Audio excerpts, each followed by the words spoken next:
So hi there, welcome to lesson 3 in module 3.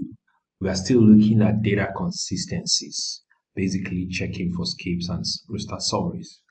So we need to understand a bit about nested information or nested relationships. And that's what really brings about what we call the concept of rosters. When we have that, we are able, or roster data, we are now able to go into lesson 4 to be able to start addressing use two powerful commands starting from lesson 4. Lesson 5, another command, and hopefully to be able to build in the basic foundational knowledge required for lesson 4. So that's majorly the goal of lesson 3. We don't even have practicals, we're just looking at theoretical models here. So we have had this image before us before, where we had one student who was reading 3 books. So we had Julia there, and I just want to add a layer. So this is a typical one-to-many relationships. But let's say Julia had 2 other friends who also read books. Maybe they belong to some book club. So Mark and Chris, Mark and Chris both reading 2 books each.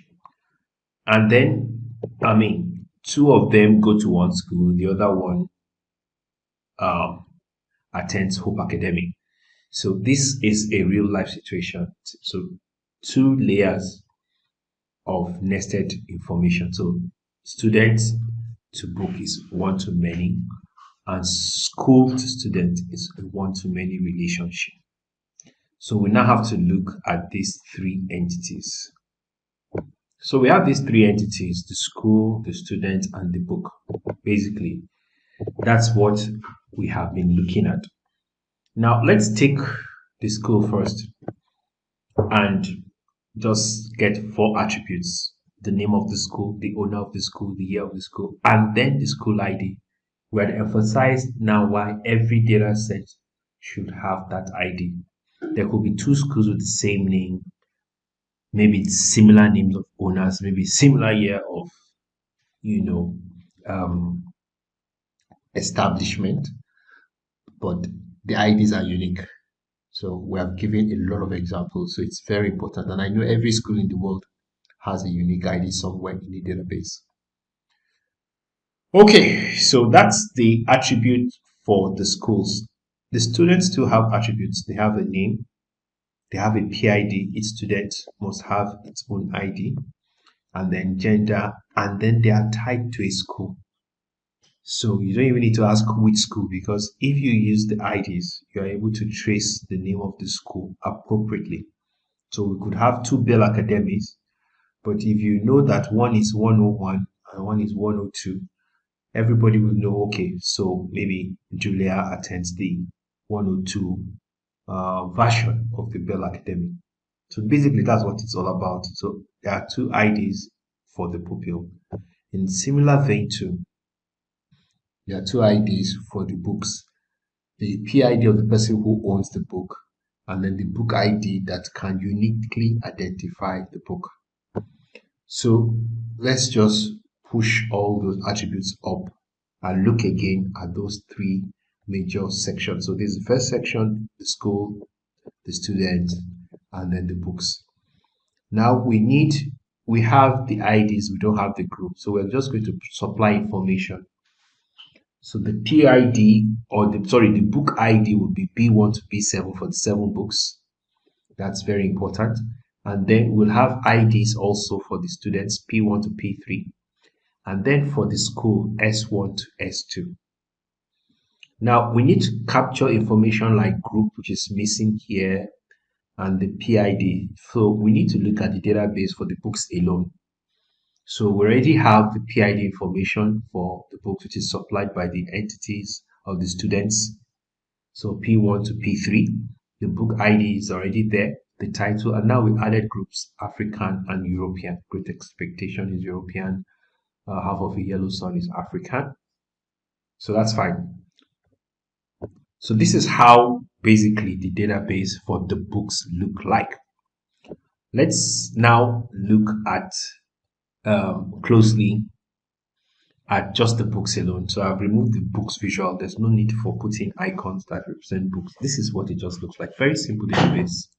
In the same light, we could get just the database for the three students that we have in this work. And then we also have a database for the school. So we'll have like three sets of tables. Let's just say it that way. One for the school, one for the students, one for the books. And they are connected with the one-to-many relationships.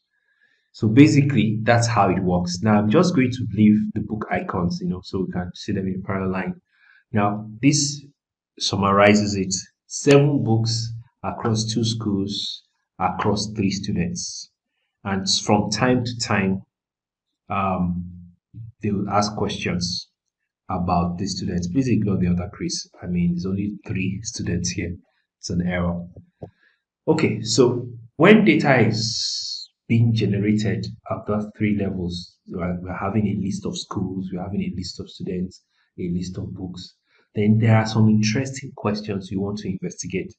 Somewhat like data checking, which it is because we are still in data checking, that have to do with consistencies. So, for example, maybe each book should have had 5 students each minimum, so you can check that. Or each school should have had a minimum of 15 books in their library. You can check that. There are quite a number of things when data comes at those multiple layers. And that's what we're just doing in this lesson, trying to let you know that it can happen. So sometimes they ask about students who have read books. Now, if you want to know students who have read books, somehow you have to connect the books to the students, or schools that have students who have read only one book. That means you have to connect the books to the students to the school, and then find out which schools have that. The same thing with having a total number of 4 books. So the questions are endless when you have three entities connected like that. There are many questions that connection can answer for you if you know how to connect them right. And that's the real emphasis of this particular uh, module. Like I told you, next module we're going to have opportunities for learning something deeper. So I would want you to subscribe so that whenever there's a new video, you can get it, and ask your questions in the comments below. So let's just move on straight to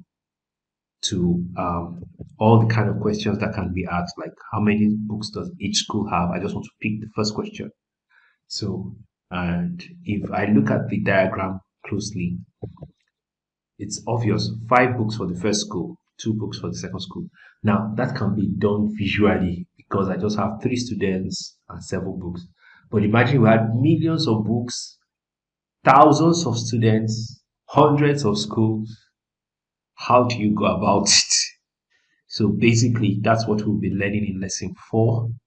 And very interesting, trust me, quite interesting things to learn in lesson 4 and lesson 5, and I guess lesson 6. So the next 3 lessons, we will look at these things critically and look at some Stata commands, powerful Stata commands that help you to get information for levels of data that are connected by these data relationships, especially one-to-many relationships that have been nested. Okay, so I hope this has helped. Uh, we'll clear your confusion as we move, but if you have any questions, put it in the comment. We'll try to attend to it as fast as possible.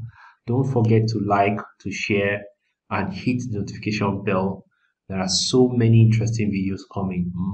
I just want to keep you in suspense. Wonderful videos showing you the powers of Stata and what Stata can do. So I'll see you in the next lesson, where we'll be looking at appending data sets and the powerful command that Stata has called append.